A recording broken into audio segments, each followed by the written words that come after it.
Les hablo hoy con un sentimiento de profunda tristeza. Estas palabras, cargadas de un peso invisible, parecen resonar ahora con un nuevo y devastador significado tras los muros del Palacio de Buckingham.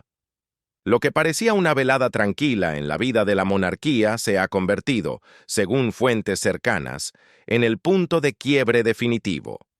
El rey Carlos III ha descubierto algo inesperado, una verdad oculta que ha transformado el fuego de su matrimonio en hielo. Todo comenzó con un informe entregado por su propio hijo, el príncipe Guillermo. Un documento lleno de detalles impactantes sobre las actividades de la reina consorte, Camila. La noche caía suavemente sobre Londres. Dentro del palacio, el ambiente era de una paz engañosa. En su estudio privado, el rey Carlos revisaba los papeles del día, acompañado únicamente por el monótono y rítmico tic-tac de un antiguo reloj, el único sonido que se atrevía a romper el silencio. Las pesadas cortinas de terciopelo bloqueaban la oscuridad de la ciudad y una pequeña lámpara de escritorio bañaba la madera de caoba con una luz cálida y acogedora. El rey, buscando soledad tras una jornada agotadora de deberes públicos, había despedido a su personal una hora antes. Sin embargo, alrededor de las 9:30 de la noche, un golpe suave pero firme en la puerta interrumpió sus pensamientos. Al levantar la vista, Carlos vio entrar a su ayudante de mayor confianza. El hombre no traía buenas noticias. Su rostro, inusualmente serio, lo decía todo. En sus manos sostenía un único sobre de color manila, tratándolo con una delicadeza que rozaba el miedo. No era una correspondencia rutinaria. El ayudante explicó que el príncipe Guillermo había enviado el paquete con instrucciones estrictas: entrega privada, confidencial y solo para los ojos del rey. Tras dejar el sobre el escritorio, el ayudante se retiró y el clic suave de la puerta al cerrarse dejó a Carlos nuevamente solo, frente a un destino que estaba a punto de cambiar. El rey tomó el sobre. La calidad del papel gritaba oficialidad, pero el sello de cera roja, presionado firmemente con la insignia personal de Guillermo, indicaba algo profundamente íntimo. El paquete tenía peso, quizás una docena de páginas, pero el peso real que Carlos sentía era una opresión repentina en el pecho. Con manos que quizás temblaban levemente, rompió el sello de cera. Al ajustar sus gafas y leer las primeras líneas, el aire pareció escapar de la habitación. No se trataba de giras reales ni de estrategias públicas. El documento hablaba de Camila. El informe comenzaba con una dolorosa confesión de Guillermo. La decisión de escribir aquello no había sido fácil. El príncipe de Gales hablaba de la lealtad a la familia luchando contra el deber hacia la corona. Detallaba semanas de observación silenciosa, de consultas discretas con personal de confianza, asegurando que cada palabra escrita estaba verificada por múltiples fuentes. A medida que Carlos pasaba las páginas, su rostro se oscurecía. Lo que leía pintaba un cuadro de traición que había estado ocurriendo justo bajo sus narices durante meses. El rey tuvo que detenerse. Se quitó las gafas y se frotó los ojos, sintiendo un cansancio que iba más allá de lo físico. El reloj marcaba casi las 10. Habían pasado 20 minutos, pero para él, el tiempo se había distorsionado. Se levantó y caminó hacia la ventana, apartando la cortina para mirar los terrenos oscuros del palacio. Su mente, ahora despierta a una nueva realidad, comenzó a rebobinar la película de su vida reciente. De repente, todo cobraba sentido. Recordó conversaciones con Camila que habían sido extrañamente vagas. Recordó las miradas incómodas de los sirvientes cuando ella entraba en la sala. Recordó los silencios vacilantes de sus asesores más leales, pequeñas señales, antes invisibles por la confianza y el amor. Ahora se unían formando un patrón innegable de engaño. Carlos regresó al escritorio y tomó el informe una vez más. Esta vez, se obligó a leer despacio, absorbiendo cada doloroso detalle que su hijo había documentado. En ese momento, la calidez entre el rey y su esposa se congeló para siempre. Para cuando Camila intentara entender qué había sucedido, ya sería demasiado tarde. El daño estaba hecho, y estaba escrito en papel oficial. La atmósfera en el estudio privado del rey se volvió irrespirable. Lo que Carlos sostenía en sus manos no eran simples rumores de pasillo. Era una acusación forense, meticulosa y devastadora. El informe no dejaba lugar a dudas. Cada página estaba marcada con fechas precisas, ubicaciones exactas y descripciones detalladas de incidentes específicos. Era evidente que el príncipe Guillermo había invertido una cantidad considerable de tiempo y esfuerzo en esta investigación.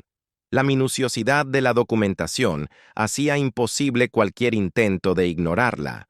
Su hijo, heredero al trono, jamás habría presentado un asunto de tal gravedad sin tener una certeza absoluta sobre los hechos.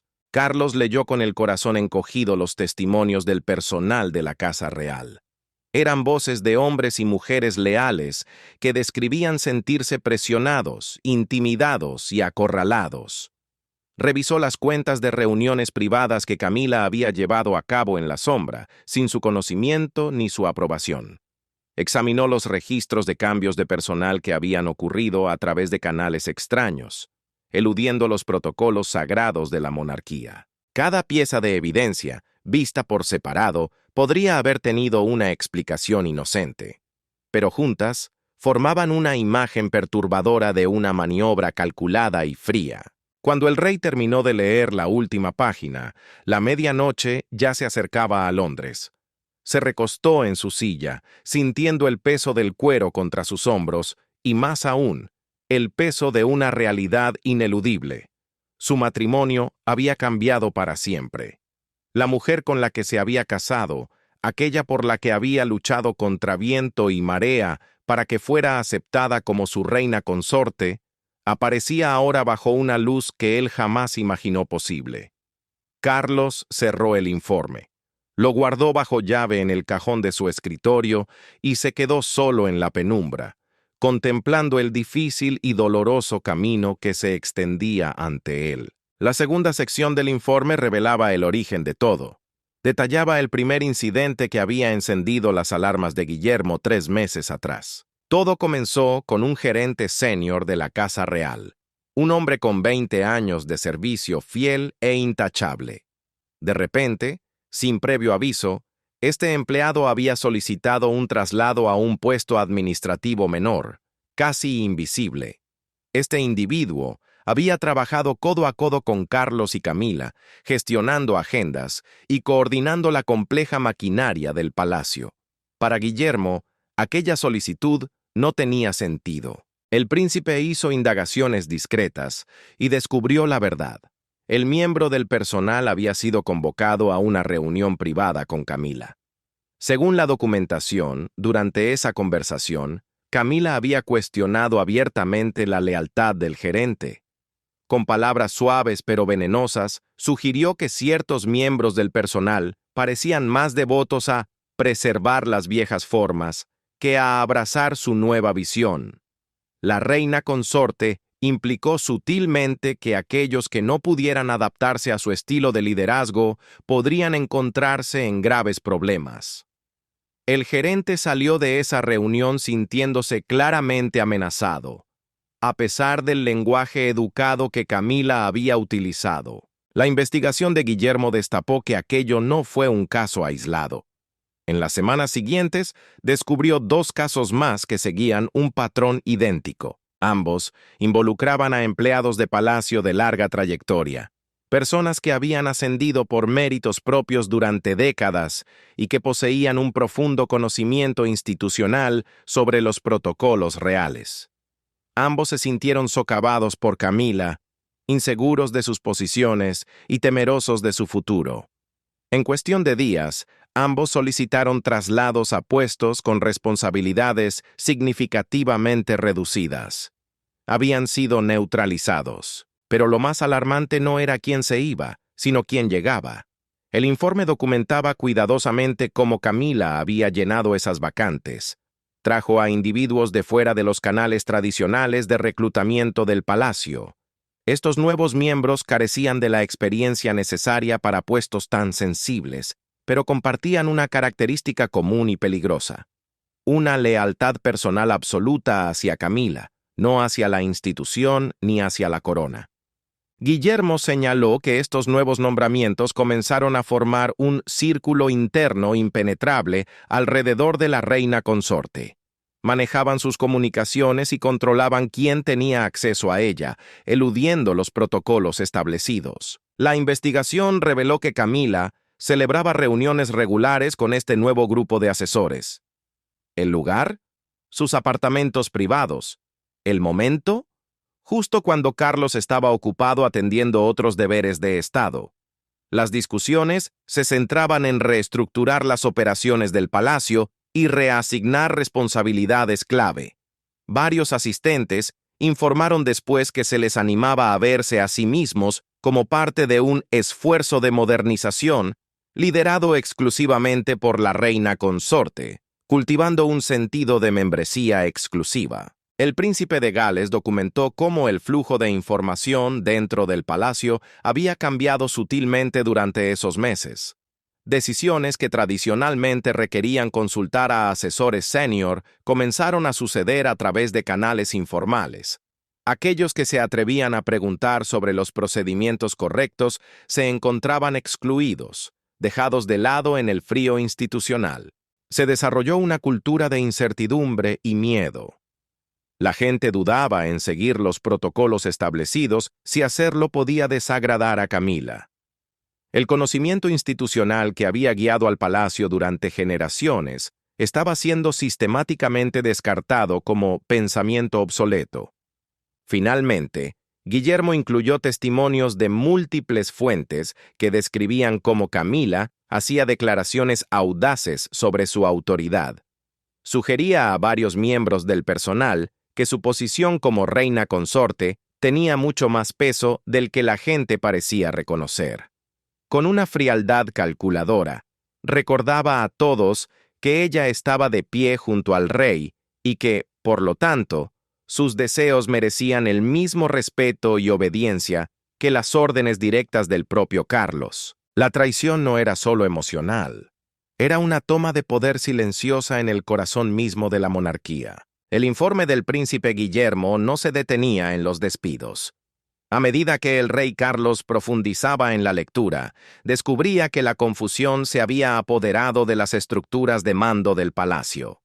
Las líneas de autoridad, antes claras y sagradas, se habían difuminado. El documento destapaba irregularidades financieras que, aunque sutiles, eran alarmantes. Durante ese mismo periodo de reestructuración, habían surgido vacíos contables. Ciertas asignaciones presupuestarias destinadas a la oficina de la reina consorte habían aumentado sustancialmente sin pasar por los procesos de aprobación habituales. Aparecían gastos que no encajaban con los patrones históricos de la Casa Real.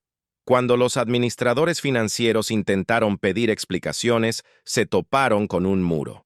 El nuevo personal de Camila ofrecía respuestas vagas, evasivas y carentes de detalles. No se trataba de grandes sumas robadas, sino de algo quizás peor para la monarquía, una falta total de transparencia que violaba los estándares de responsabilidad fiscal. El dinero se movía en la sombra, lejos de la supervisión del rey. Más inquietante aún eran los testimonios de los asesores más antiguos y leales. Hombres y mujeres que habían servido a la corona durante décadas expresaban una creciente preocupación. Su acceso a Carlos estaba siendo restringido. Estos consejeros informaron que Camila había comenzado a interceptar comunicaciones antes de que llegaran al escritorio del rey. Ella revisaba los asuntos primero, filtrando qué información debía ver su esposo y cuál no. La reina consorte presentaba esta intervención como un acto de amor y ayuda, una forma de aligerar la carga del monarca, eliminando detalles innecesarios. Sin embargo, los asesores veían la cruda realidad. Era un mecanismo de control. Al filtrar la información, Camila despojaba a los asuntos de su contexto importante, manipulando la percepción del rey sobre lo que ocurría en su propio reino. El príncipe de Gales también incluyó pruebas de una ambición pública desmedida. Camila había comenzado a posicionarse agresivamente en los eventos oficiales. Sugería cambios de última hora en los planes reales para aumentar su prominencia, buscando eclipsar a otros miembros de la familia. Proponía alteraciones en la disposición de los asientos, en el orden de los discursos y en las oportunidades fotográficas para asegurarse de ser el centro de atención. Cuando los coordinadores de eventos intentaban resistirse citando el protocolo tradicional, el personal de Camila ejercía presión, invocando su autoridad como la esposa del rey. Era un uso del poder conyugal para reescribir la jerarquía real. Guillermo concluyó esta sección con un resumen devastador. Vistos por separado, los incidentes podían parecer menores. Un traslado de personal aquí, una duda presupuestaria allá, un cambio en una foto. Pero el efecto acumulativo revelaba un esfuerzo sistemático. Camila no estaba simplemente modernizando, estaba construyendo una estructura de autoridad paralela dentro del palacio. Un poder que respondía solo a ella, no a la corona. Guillermo enfatizó que cada afirmación estaba verificada y advirtió a su padre. Permitir que esto continuara socavaría fundamentalmente la estabilidad que Carlos había trabajado tanto para establecer. La mañana siguiente trajo consigo una luz fría y gris. Carlos extendió el informe de Guillermo sobre su escritorio y comenzó el doloroso proceso de confrontar la evidencia. El rey, hombre de hábitos meticulosos, mantenía diarios personales detallados. En esos volúmenes encuadernados en cuero, registraba no solo los asuntos de Estado, sino sus impresiones íntimas sobre la vida en palacio. Sacó los libros de los últimos meses y comenzó a cruzar datos. El primer incidente que Guillermo documentó, el traslado sospechoso del gerente de la casa, había ocurrido un martes a principios de septiembre. Carlos buscó esa semana en su diario. Allí, encontró una nota escrita de su propio puño. Camila parece preocupada y menos comunicativa de lo habitual esta noche.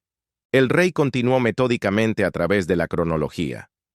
Para cada evento significativo del informe, buscó la entrada correspondiente en su vida. Descubrió numerosas anotaciones pequeñas que, de repente, cobraban un sentido siniestro. Había días en los que había escrito sentirse extrañamente desconectado de las operaciones del palacio. Momentos en los que el personal parecía dudar al hablar frente a él. Ocasiones en las que Camila había desviado suavemente las conversaciones para evitar ciertos temas. En su momento, esas observaciones parecían triviales. Ahora, eran las piezas de un rompecabezas de traición. Carlos recordó una mañana específica de octubre. Había preguntado por la repentina salida del gerente de la casa. Recordaba claramente la respuesta de Camila. Ella le explicó que era una elección personal del empleado, que deseaba menos responsabilidades antes de jubilarse. El rey había aceptado esa explicación sin dudar, confiando ciegamente en su esposa. Ahora, con el informe frente a él, se dio cuenta de su error fatal. Nunca había hablado directamente con el gerente.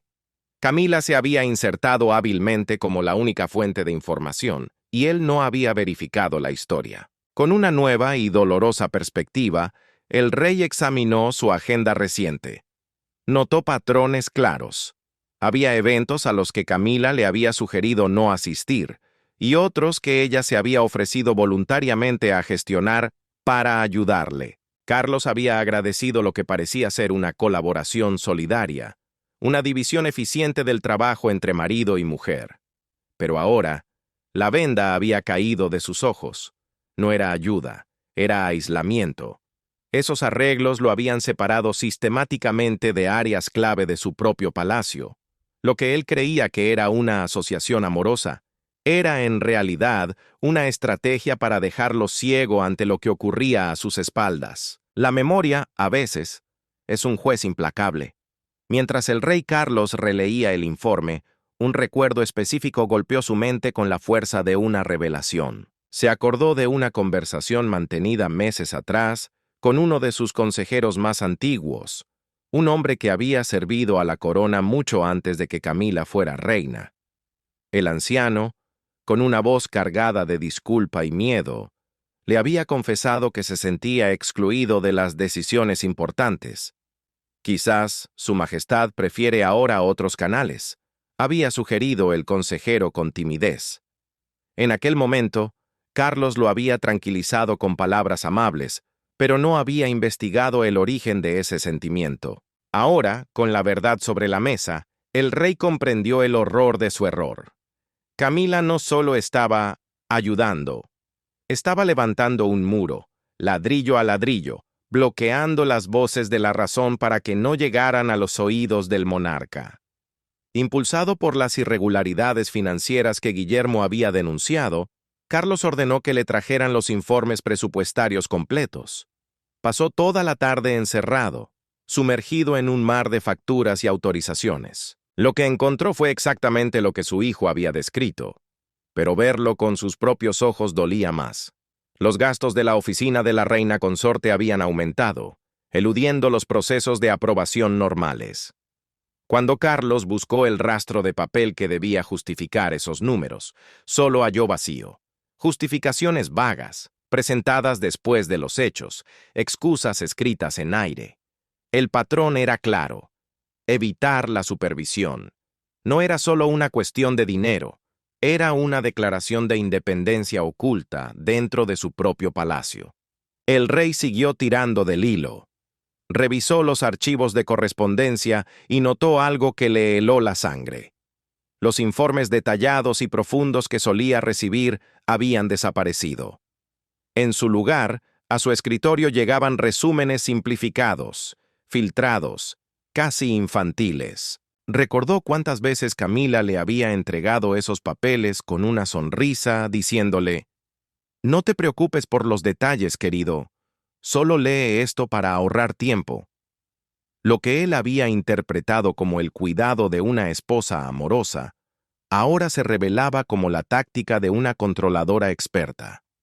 Ella decidía qué debía saber el rey y qué debía ignorar. Carlos cerró los ojos y visualizó los eventos públicos recientes. Los asientos, las fotos, el orden de entrada, pequeños cambios. Un paso adelante aquí, una silla más alta allá. Cambios tan sutiles que parecían irrelevantes en el momento.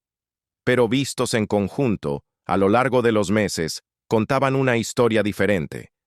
Camila estaba reescribiendo el protocolo para elevar su propia figura, alejándose del rol de consorte para acercarse peligrosamente al de cogobernante. Carlos había firmado esos arreglos sin ver la trampa, cegado por explicaciones que sonaban razonables. La última prueba fue la más definitiva. El rey pasó horas revisando los registros de seguridad del palacio. Cotejó las horas y los lugares. Descubrió que las reuniones secretas de Camila en sus apartamentos privados ocurrían con una precisión cronometrada. Siempre coincidían con los momentos en que él estaba ocupado en el ala opuesta del edificio. No era coincidencia, era estrategia. Ella operaba en las sombras exactamente cuando sabía que él no podía verla.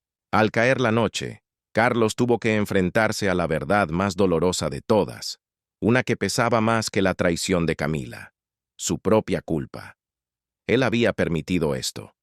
En su deseo de tener un matrimonio feliz y una sociedad moderna, había dejado de hacer las preguntas difíciles. Había confundido la confianza ciega con la fe conyugal. Y en esa confusión, la traición había florecido. Camila no solo había traicionado su amor, había traicionado a la institución que juraron servir. ¿Qué debía hacer ahora? La respuesta no estaba en las palabras, sino en el hielo.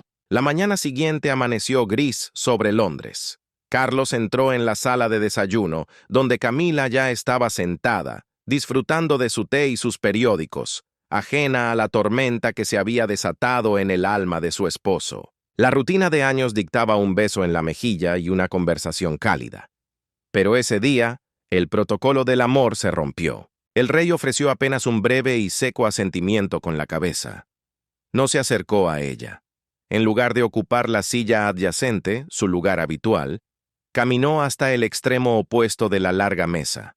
Se sentó lejos, creando un abismo físico entre los dos. Camila levantó la vista, sorprendida. Sus ojos buscaron los de Carlos, pero él ya se había escudado detrás de los papeles del informe matutino. ¿Todo bien con la agenda de hoy?, intentó ella, buscando la normalidad con una conversación ligera. La respuesta de Carlos fue un murmullo ininteligible, un sonido gutural que cortó el aire y mató la conversación antes de que pudieran hacer. Terminó su desayuno con una rapidez mecánica y se levantó sin decir una palabra más, sin la charla pausada que solía marcar el inicio de sus días. Camila se quedó sola en la mesa, con la taza de té a medio terminar, confundida por el repentino cambio. Debe estar preocupado por algún asunto de estado, pensó, tratando de racionalizar la frialdad. Decidió no presionar. La reina consorte no tenía forma de saber que aquel desayuno no era un mal momento pasajero.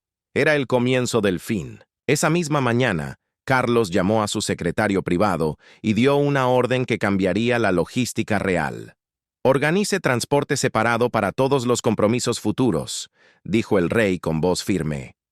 «Necesito flexibilidad. El viaje conjunto ya no es una opción. La excusa era la flexibilidad, pero el mensaje era claro. El rey ya no caminaría al lado de quien lo había traicionado.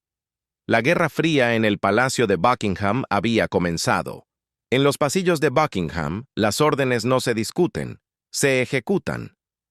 Cuando el personal recibió la instrucción de separar las logísticas de transporte, hubo miradas de asombro, pero nadie se atrevió a preguntar por qué. Camila descubrió la nueva realidad sobre el asfalto. Se le informó, con una cortesía helada, que su coche saldría 15 minutos después que el del rey para el evento al que ambos asistirían. 15 minutos. Un lapso de tiempo insignificante para el mundo, pero un abismo insalvable para un matrimonio real. La separación física en la caravana era un símbolo público. El rey ya no compartía su camino con ella. La rutina nocturna, ese momento sagrado donde Carlos y Camila revisaban juntos las actividades del día siguiente, desapareció de golpe. El rey comenzó a recibir los informes a solas en su estudio, tomando decisiones unilaterales sin buscar la opinión de su esposa. El personal del palacio, siempre atento a los cambios de viento, ajustó sus velas de inmediato. Documentos y solicitudes que antes llevaban el nombre de ambos, ahora solo pasaban por la oficina de Carlos. Camila, quien había sido una pieza clave en el engranaje real, se encontró de repente desconectada del flujo de información que gobernaba su vida. Se había convertido en una extraña en su propia casa. La frialdad se trasladó a lo personal. Carlos ordenó que sus pertenencias fueran retiradas de los apartamentos privados que compartía con Camila.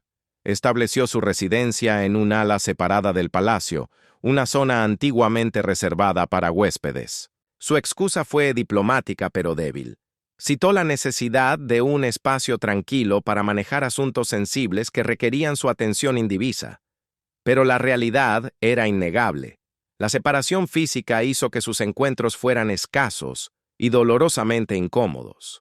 Ya no había charlas íntimas, solo intercambios de formalidades educadas en los pasillos, como dos extraños que comparten un hotel. Camila, confundida y desesperada por recuperar la conexión, intentó organizar una cena privada, lejos de las presiones del palacio. Envió varias solicitudes a través de los canales oficiales, sugiriendo fechas. La respuesta fue siempre la misma.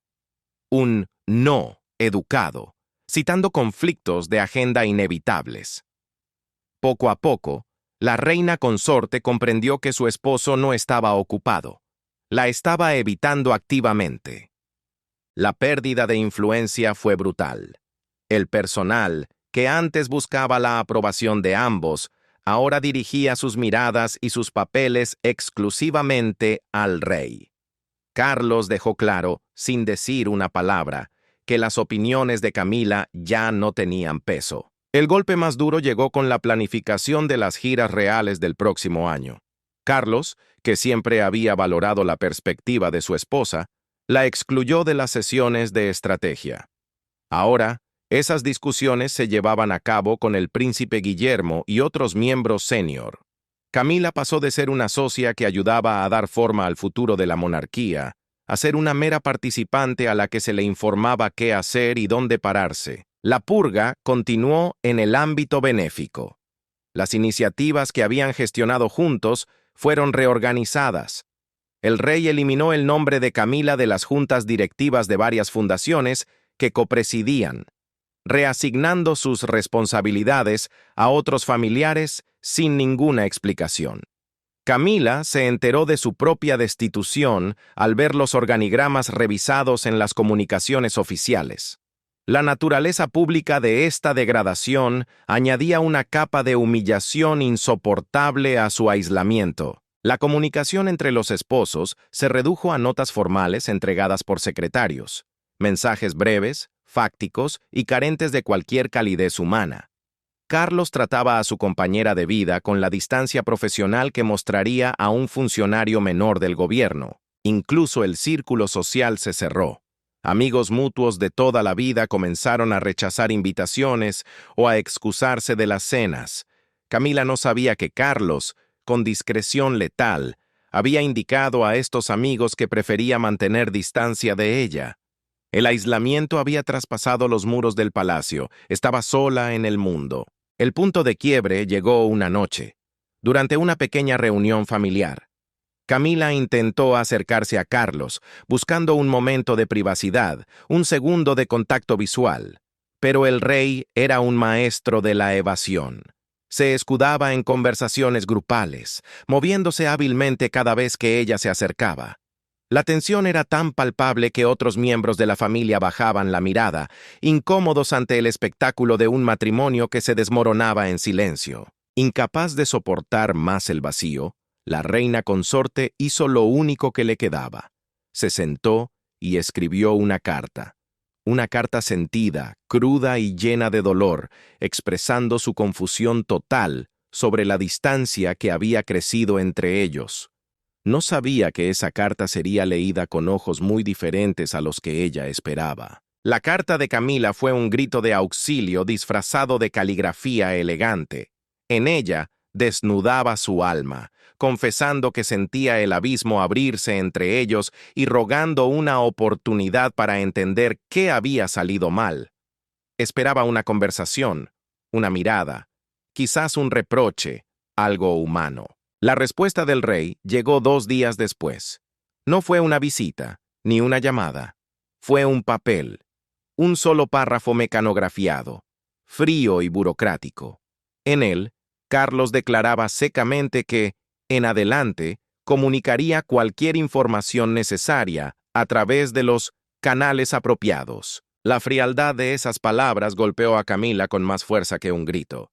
Esa respuesta la dejó herida y por primera vez, verdaderamente asustada sobre lo que el destino le deparaba. A pesar del miedo, Camila intentó mantener la fachada. La maquinaria real no se detiene por corazones rotos. Asistió a sus compromisos programados, cumpliendo con sus obligaciones públicas bajo una fingida normalidad. Sonrió para los fotógrafos, saludó a las multitudes y se comportó con la dignidad que su título exigía. Pero detrás de esa máscara pública, la ansiedad la devoraba. Cada interacción con Carlos se sentía forzada, artificial, una actuación dolorosa que no se parecía en nada a la cómoda sociedad que habían construido durante décadas. La calidez se había evaporado. Camila comenzó a observar la dinámica del palacio con ojos de detective, buscando pistas en las sombras. Notó cómo el personal, que antes buscaba su guía, ahora desviaba la mirada y dirigía todas las consultas a la oficina del rey.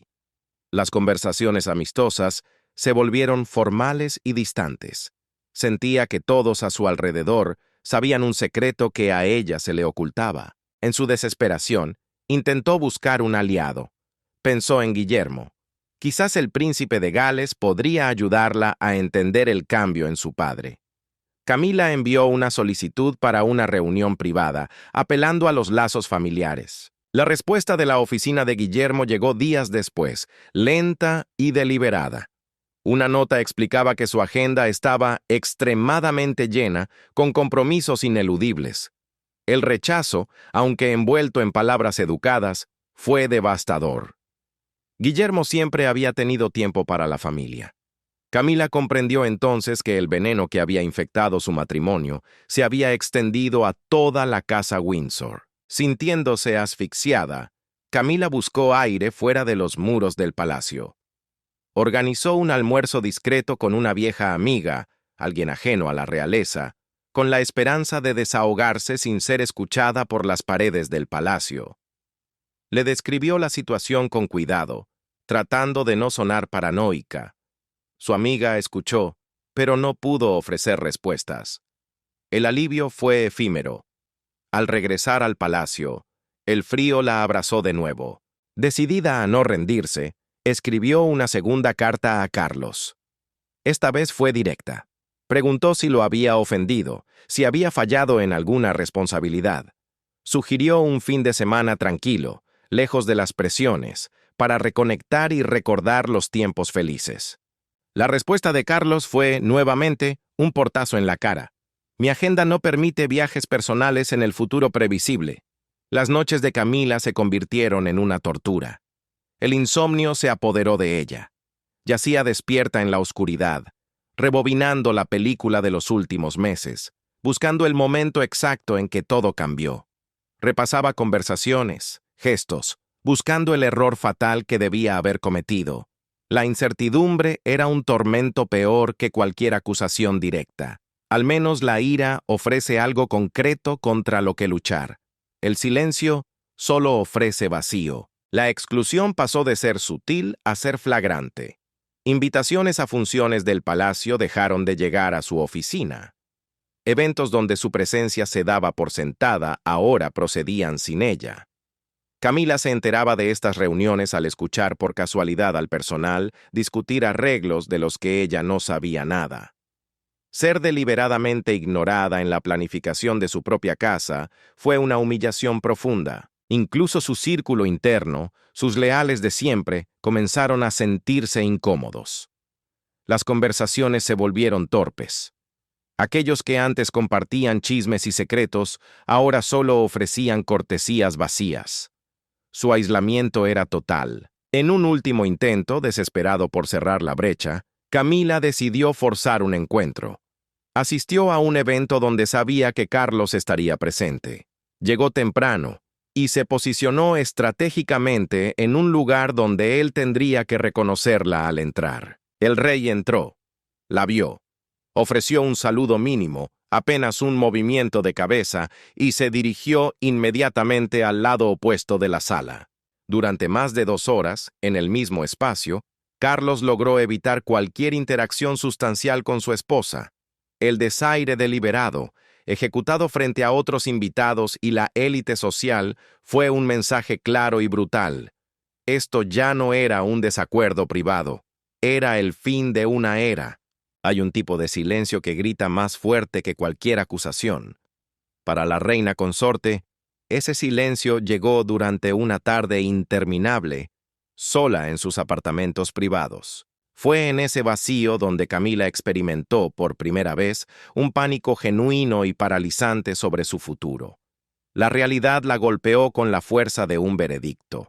Ella no tenía poder propio. Su posición, su influencia, su agenda, incluso el aire que respiraba en palacio, todo existía únicamente a través de su conexión con Carlos. Si él decidía congelarla, ella no tenía suelo institucional donde pararse. Era un satélite que había perdido su planeta. La vulnerabilidad era aterradora. Con manos temblorosas, volvió a contactar a su confidente, esa vieja amiga fuera de los muros reales. Esta vez, la urgencia en su voz era palpable. «Es peor de lo que imaginaba», confesó Camila, con la voz quebrada. «Me siento como un fantasma en mi propia casa. Estoy aquí, ocupo espacio, pero no existo. Nadie me ve, nadie me escucha». Describió la sensación de caminar por los pasillos dorados siendo transparente para todos. Su amiga, al otro lado de la línea, ofreció palabras de consuelo, pero carecía de soluciones prácticas. La llamada terminó dejando a Camila más aislada y desesperada que antes. El estrés comenzó a cobrar su precio físico. El cuerpo de la reina consorte reaccionó a la angustia de su alma. Su apetito desapareció y la digestión se volvió un tormento. Las tardes traían consigo migrañas feroces que martilleaban sus sienes al caer el sol. Su temperamento se volvió frágil. Se descubrió a sí misma gritando al personal por nimiedades, para luego arrepentirse inmediatamente de sus palabras afiladas. Esa pérdida de control emocional la asustaba casi tanto como la situación política. Pasó horas encerrada en la biblioteca, revisando frenéticamente libros de historia y protocolo real. Buscaba un precedente, una guía, un mapa para navegar esta tormenta. Buscó ejemplos de otras reinas o consortes que hubieran caído en desgracia. Pero lo que encontró fueron historias de escándalos públicos o exilios lejanos. No había nada escrito sobre este extraño castigo. Un exilio interno frío y silencioso, donde todo parece normal por fuera, pero está muerto por dentro. Mientras Camila luchaba con sus demonios, el rey Carlos actuaba con una eficiencia letal. Implementó nuevos protocolos a través de su secretario privado, estableciendo una regla de hierro. Todas las decisiones significativas requerían su revisión personal y autorización por escrito. Se acabaron los márgenes de maniobra.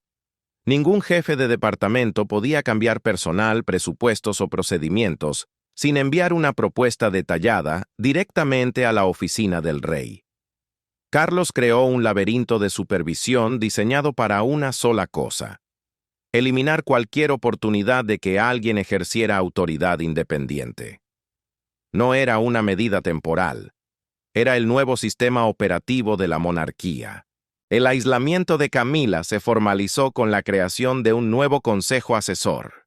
En él, la figura del príncipe Guillermo brillaba con fuerza, acompañado por consejeros veteranos cuya lealtad a la corona era incuestionable. El rey programó reuniones regulares con este círculo de hierro en su estudio privado para revisar las operaciones del palacio. La lista de invitados era estricta. El nombre de Camila no aparecía por ninguna parte. Mientras las decisiones que daban forma al futuro de la monarquía se tomaban a puerta cerrada, la reina consorte permanecía fuera, en el silencio de sus habitaciones. La agenda diaria de Camila comenzó a reflejar su nueva realidad. Seguía recibiendo invitaciones a funciones de Estado y eventos ceremoniales, aquellos donde su ausencia provocaría preguntas incómodas de la prensa. Pero su participación se volvió puramente teatral. Aparecía en el momento justo, sonreía para las cámaras, saludaba con la mano y cumplía con sus deberes básicos de representación. Pero entre bastidores, el personal la trataba con una formalidad correcta y distante, dejando claro con su comportamiento que la autoridad real ya no residía en ella. Era una actriz en un escenario que ya no dirigía. El rey continuó la purga reasignando sistemáticamente las responsabilidades que Camila había ostentado. Las fundaciones benéficas, donde ella había servido como patrocinadora o miembro de la Junta, recibieron cartas educadas anunciando reestructuraciones organizativas. Nuevos líderes surgieron, manteniendo la conexión real, pero eliminando a la reina consorte de cualquier posición de influencia real.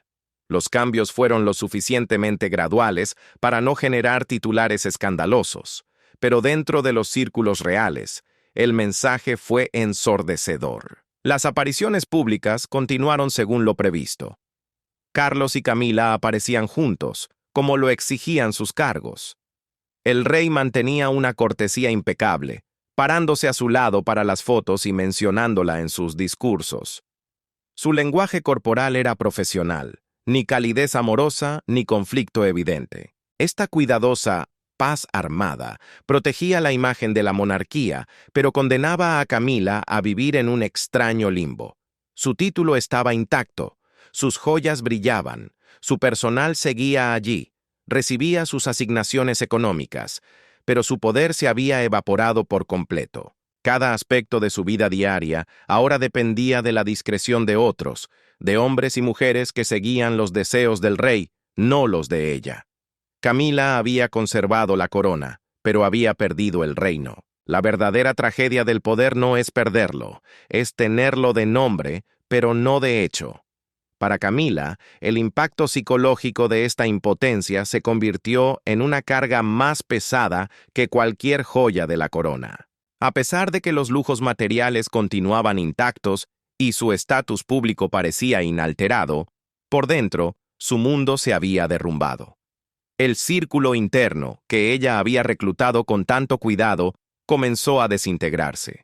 Sus leales no fueron despedidos con estruendo. El rey fue más sutil y letal. Fueron movidos gradualmente a posiciones donde manejaban tareas administrativas rutinarias, lejos de los centros de influencia. Sus responsabilidades se encogieron hasta convertirse en trabajos fantasma. Ocupaban un escritorio, pero no decidían nada. Varios optaron por renunciar, prefiriendo la dignidad al aburrimiento. Otros se quedaron, pero entendieron claramente que sus carreras habían terminado. La red de influencia de Camila se disolvió como la niebla al amanecer, pues todos comprendieron que asociarse con ella ya no traía beneficios, solo costos. Carlos dejó claro, no con palabras, sino con una consistencia de hierro, que su confianza, una vez rota, era imposible de restaurar.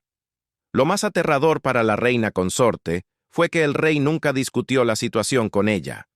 Jamás le gritó, jamás le pidió explicaciones, jamás le dio la oportunidad de defenderse o negociar. Simplemente se retiró. La naturaleza absoluta de este retiro no dejaba lugar a apelaciones. Camila existía ahora en un estado de exilio permanente dentro de su propio hogar.